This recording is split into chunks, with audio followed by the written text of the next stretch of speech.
So you're looking to hire a coach for your gym. All right, guys. So in this video here, we're going to talk a little bit about hiring and staffing and recruiting. Marty here has asked a question in the Big Little Gyms Pro Group, school group, and we're going to answer that question and extract some value for you guys that maybe are watching this video. We're going to answer Marty's question for him because I'm responding to his message. But this is a question I get asked a lot. I've done a lot of content about in the past, but I feel like it's probably a good thing to expand on right now as a lot of gyms are growing and are looking for ways to delegate, right? Because as you, as the business owner grow, it's very, very important that you move out of the implementer and even the integrator steps, right? So as you grow in business, you're moving up a ladder. Implementers are the lowest level of value in a company. They are your, people that are providing the end service, right? And I don't mean that to like belittle them or like say they're bad people or they're anything like that. It's just that like in the way people value things in a business, generally the lowest paid people in a company are your implementers, right? At McDonald's, which is a multi-billion-dollar company, the people that make the least amount of money are the people that actually make the burgers, right? It's the same in almost every industry, right? So you don't want to keep yourself trapped in the low-level implementer roles. It's great, I think, as a business owner and as a gym owner that's growing to make sure you maintain somewhat of a presence and kind of slowly step out and build really good SOPs for a team and eventually put implementers in that are better at carrying out the SOPs than you are, right? Because as you grow, the business is going to have its needs, right? It's going to require you to move up to that next level, right? It's going to require you to focus on other things. That next level up above an implementer is what's called an integrator, right? So that's a level 2. So if we were to go to a little drawing here real quick, we're going to go to Figma, and we're going to pull up a little drawing here. Okay, and we're going to just draw a little triangle.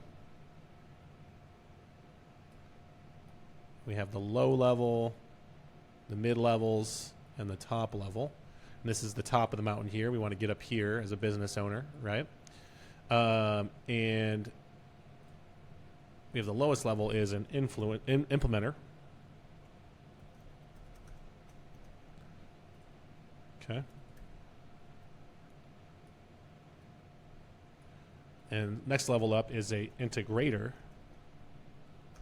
because an integrator is someone that brings people together, the pieces and the people together, the processes and the people together. That's what an integrator is. That's a manager, right? So it's a manager. This is management. And then here is an influencer. So people that use their mouth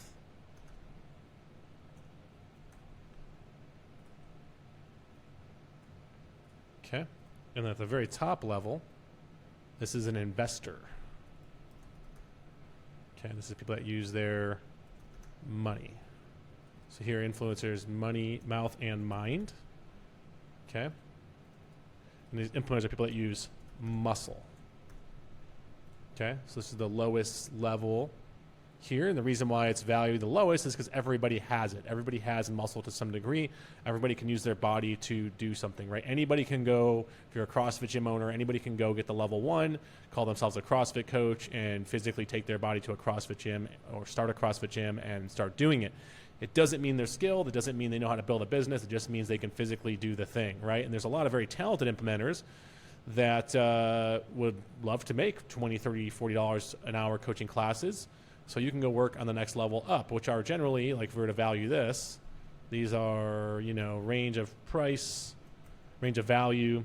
So minimum wage to, maybe like $30 an hour.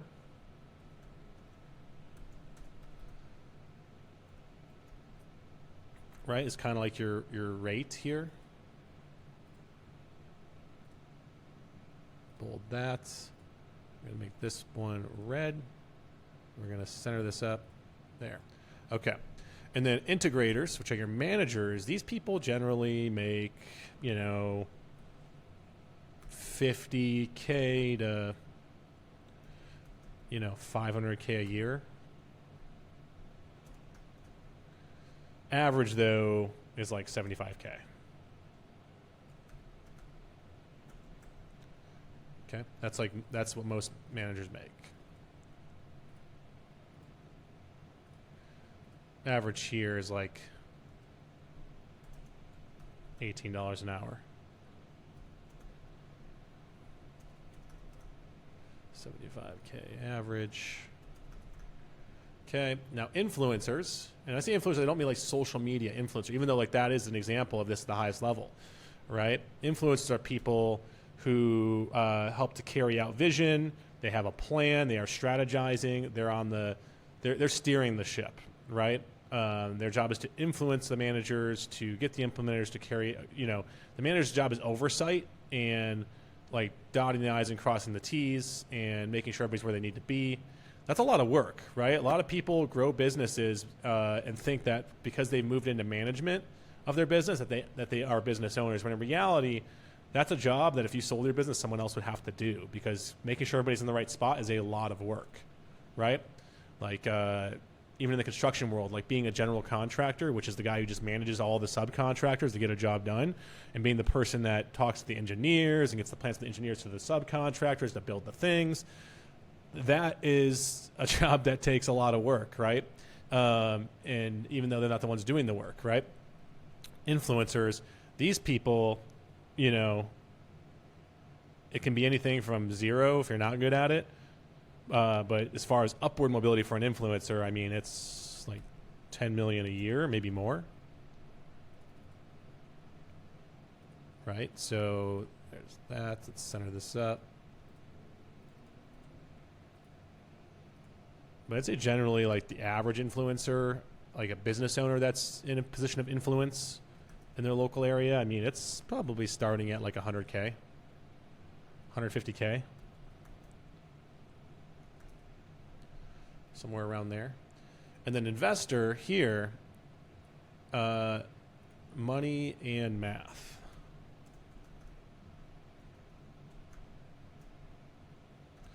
And I would also say it's vision. Not to use a non-M word. Money, math, vision. Put that there. And we're going to put an arrow. Okay.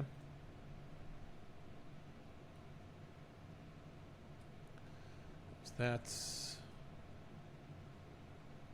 cool. All right. So in visionaries, make like there's like no ceiling. Okay. So now that we've kind of discussed the principle of why this is important, we're going to answer the question. Okay? Because we want to move up, right? We don't want to stay down here because we're capped, right? It's like a 50K a year job. So most gym owners that run their own gym and coach all their own classes, that's what they make, 50, 60, 70K a year. They rarely ever get to 100K a year plus, right? And if they do, they're doing it part-time.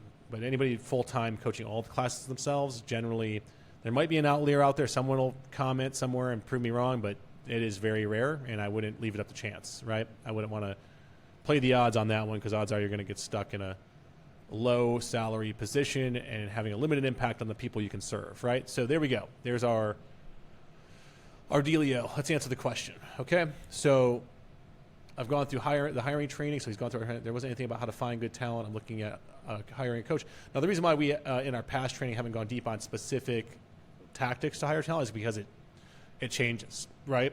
10 years ago, if you had a CrossFit gym, you probably could have just made a social media post, and there were probably in any given town, 30 or 40 people sitting around with a CrossFit L1 that wanted a job coaching, right? That pool of talent has pretty much dried up. There's not a lot of new L1 coaches being, relative to then being birthed, right? And so I would say right now, best way to find a coach is going to be a couple different ways, right? So one is going to be recruiting from within.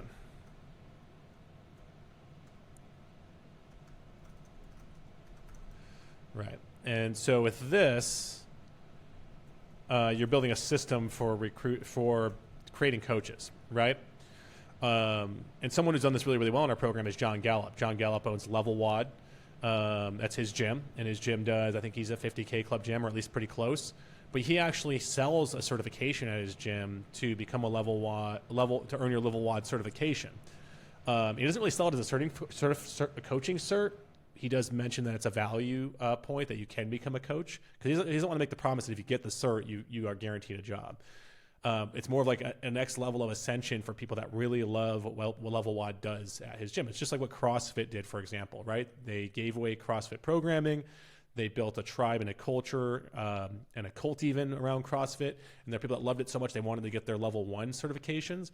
And then there were Level 1 certifications that were so hyped about it they wanted to become affiliates of the brand, right? And you could do the same thing out of your own gym, right? So there's number one, right? Recruiting from within, building a systemized approach, and a curriculum, essentially, like systemized curriculum, right? Outside of this, you could, kind of wing it, and you could, you can do recruiting from within as another option, as an internship, unpaid or paid, unguaranteed internship, which essentially means like they're not guaranteed a job, but they can go through your internship, right? We used to do this at our gym. We had and there is a training on this in our pro group for those that are members, where we give you all of our internship curriculum. And basically, like, you take your coach, you divide the class components into a set of steps, right? Introing the class, demoing the day's workout, or presenting the program, the day's workout and the program and all your coach's notes, demoing the movements, right? And having members demo the movements, leading the class, leading the cool down, right? You break the class down into its constituent parts, and as they go through internship, they accumulate reps in each part of the class delivery, right? They start with lead the warm up, right? And so the first 10 classes, they're just leading the warm up. The next 10 classes, they're leading the warm up and presenting the workout, and then they step out, right? And they're doing this while being shadowed by another coach, right? So they're being shadowed by another coach, and the other coach takes over when they've checked those boxes, right? The classes 20 through 30 could be, lead the warm-up, intro the workout, and demo the day's movements, right? And you decide your pace. We have a system for this, but you can just determine your pace on this as you build your internship program out, right? So it's another way to create coaches, right, from within, right? Now, externally, obviously the best coaches the best way to get talented, proven coaches is to take them from a competitor. So in every other industry, it's not uncommon to recruit directly from your competition. One, it makes your competition weaker, right? Because you take away some of their pillars. And I know this sounds super aggressive when I say this, and some people are going to be like, that's shady or that's not cool. But at the end of the day, if you can say they're working part-time in another gym that can't offer them full-time work, and they need to make more money, and they want to make a profession out of coaching, and your gym has a full-time position available and that upward mobility, then it's your job in the marketplace to create that opening, right? Like, you have to do that, right? And you can invite coaches of any type, right? And competitors can be like, cross market or up/down market competition, right? So up market competition would be like if you're a CrossFit affiliate owner in the case of this gym, maybe there's not a good CrossFit coach available out in the market that you can recruit, but maybe there's a really good personal trainer that works for a big box gym, and they can come in, take the internship.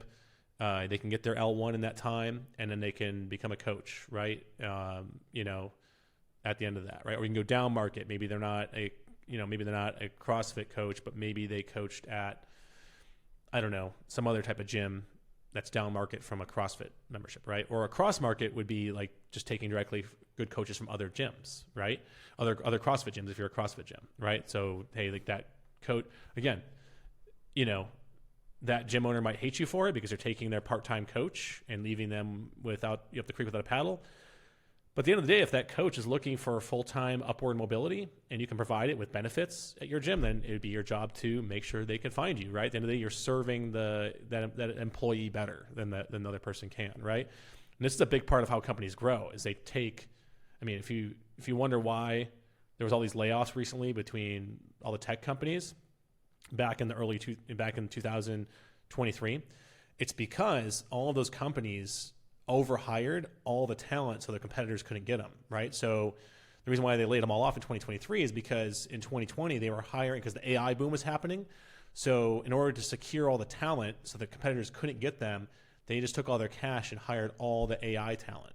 And they pretty much had AI engineers and developers just sitting around without work to do and paying them for like 2-3 years, like millions of dollars just to sit around because their job wasn't to go and do development for Google. It was just to sit there so Facebook couldn't have them do development. So that way Google could have the advantage, right? So that is a actual growth tactic in most industries that take talent from competition because it weakens the competition. It also allows you to recruit all the best talent as well, right? So that's huge, right? Now you can market on things like Indeed, Monster.com, and all these tools, but generally they don't work very well unless you work them like you're going to work leads, right? Like you're going to get interest on there, so you could use like job marketplaces. This is difficult, right? You're not going to get a lot of interest. There's so many postings on those job marketplaces, and there's so many tire kickers that it's hard. The quality of your leads. When you're recruiting, you're looking at like lead gen, right? You're trying to generate as many leads as you can for the position, so that way you have more people to talk to and to try to better fit the position, right? That's one place. Now, what I like instead is social media and word of mouth. Okay, so like. Do a post on social media, take it super seriously because people don't want to come work for someone who does a half-assed post, right? They want to work for someone that makes a post that almost looks like a job posting on a platform like Indeed or a Monster.com. And what's great is you can go to something like ChatGPT and you can create a social media post for a job opening for a CrossFit coach at Spark CrossFit in Scottsdale, Arizona. You could put full-time or part-time. Full-time CrossFit coach at Spark CrossFit in Scottsdale, Arizona. And it's going to draft a post up for you.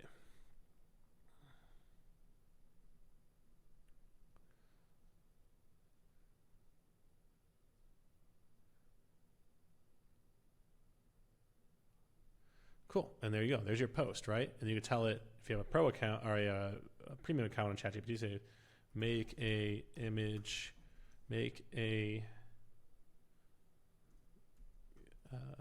give me a catchy image, say attention grabbing image to put along with this post. Now, ideally use your own images because these social media platforms aren't really giving traffic to like AI driven content because they know it's not real. So obviously you use your own. And then you want to boost it locally. I would boost it. For something like this, I'd probably put like $100 into it. Let's just go ahead and do an example. Oh, look at that. That's cool. That's actually super cool. Okay, so we're going to grab that. We're going to let's go do a pretend post on Facebook.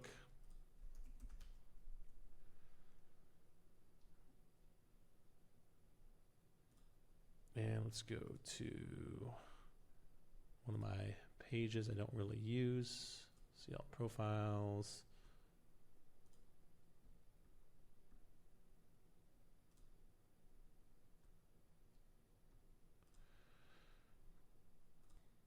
Okay, so here we go. We'll use this page. We're going to go to our page here, and we're going to go ahead and upload that photo. There it is. We're going to go ahead and upload that post. And I would also post this on Instagram, by the way. There we go. And we're going to click Boost Post. I'm going to just put here at the top. This is a test to be deleted. Cool. All right. And I'm going to post it. Okay. And we're going to wait for it to post. Okay. So what we're going to do is you're going to want to, I'm actually going to edit this real quick because I want to change something before I boost it because it'll work better because Facebook's AI base is based off what's in the post, right? So it knows it's trying to find a CrossFit coach. We're going to leave this boost and we're going to make one quick edit to it in my headline. We're going to put edit post and we're going to put attention, ATTN, Scottsdale fitness professionals. We're hiring. Okay? Save it. Because what's in your headline is what's going to, the first thing that the AI reads is that. And that's who it's going to show it to. Because you don't want to use like their interest targeting to try to find them. You want to use the content of the ad to find them, right? So we did that. Here's our post. Pretty cool. Very attention grabbing. Kind of weird. Their legs are messed up and stuff like that. But we're going to go ahead and boost this. So let's refresh the page. There it is. Boost.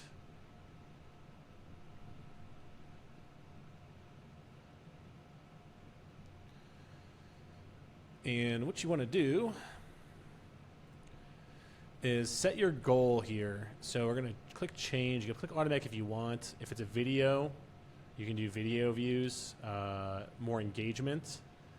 That's probably what you want there is engagement or messages, right? You can do messages. But if you want the most people to see it, you're going to want to go for engagement, right? And the reason why you want the most people to see it is because like it's very, very difficult, even with interest targeting, to try to pinpoint who is a CrossFit coach locally. It's such a small population of people that you just want everybody to see it, and Facebook's just going to take a stab. What's cool though is people that know people are fitness coaches are going to see this, right? So you're going to want to go engagement or messages. I would go engagement, and I would click save. I would remove the button so it doesn't look like an ad. So no button. No special ad category, and then you're going to want to go, let's see here. You can go by advantage audience if you want, or you can go through targeting. Advantage audience here. All men, you want to pick like a certain age range, right? Like, you know, probably you're going to want, if you're looking for like a part-time coach, it's probably not going to be someone who's got a family. You probably want someone somewhat, at least, sure, 22 to 35 is probably good. You know, you can't specifically exclude people based on age in like an application, but in your targeting you can. Right now, at location, you're going to want to set your radius around your gym. So wherever your gym is, in this case, I'm going to pick the city, and we're going to go a radius. You know, you probably want to pick someone close to your gym, right? So 10 miles is as small as we can go around a city. If we go a specific address, let's see if we can go, let's see if my old gym location is still there. Oh, let's pick this gym right here. Say I'm this gym right here. You can go a smaller targeting radius. So you can go 1 mile, 2 miles, 3 miles. I'd probably say you want to go within like 6 miles. It's probably a good fair radius, depending. If you're rural, you'll go wider, right? If you're rural and people come from a whole other town away, then you might want to go however far that is.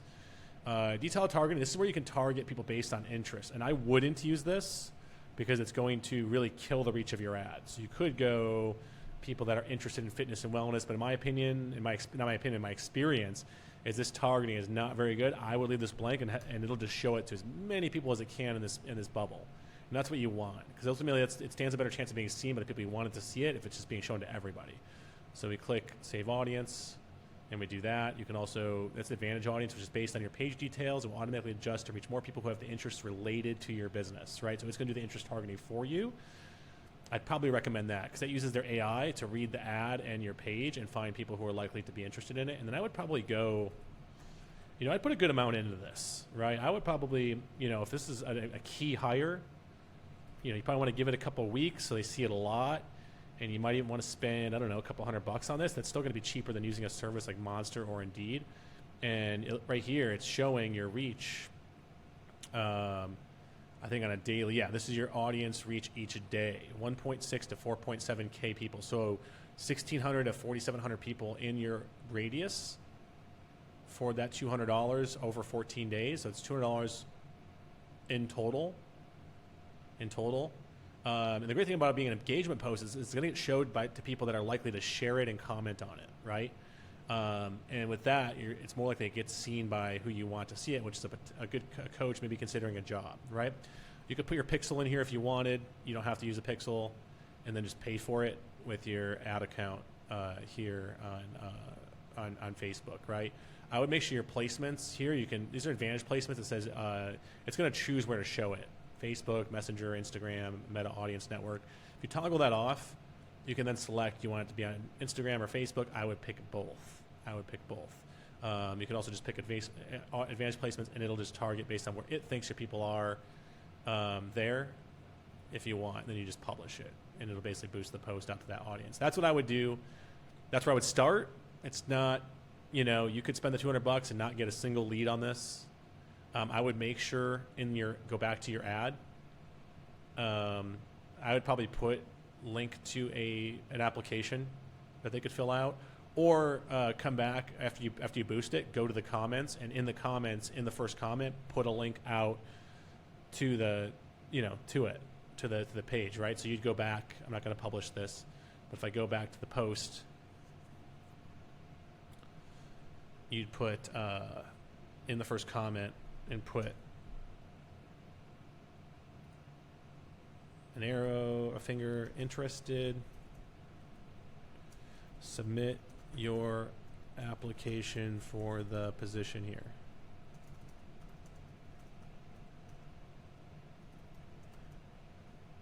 And then put your link, winsforgyms.com/apply, whatever your link is, right? And that way, because people are going to see the first comment and they're going to go apply. You want people that can follow good instructions, right?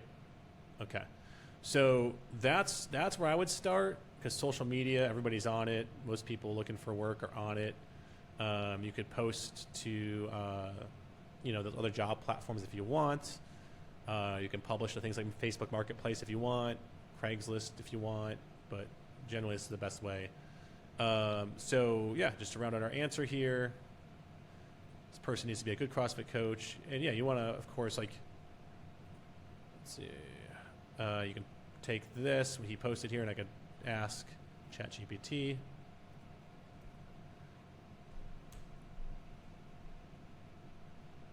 And see what it says. It's going to give you, here's a head coach post for more of an integrator.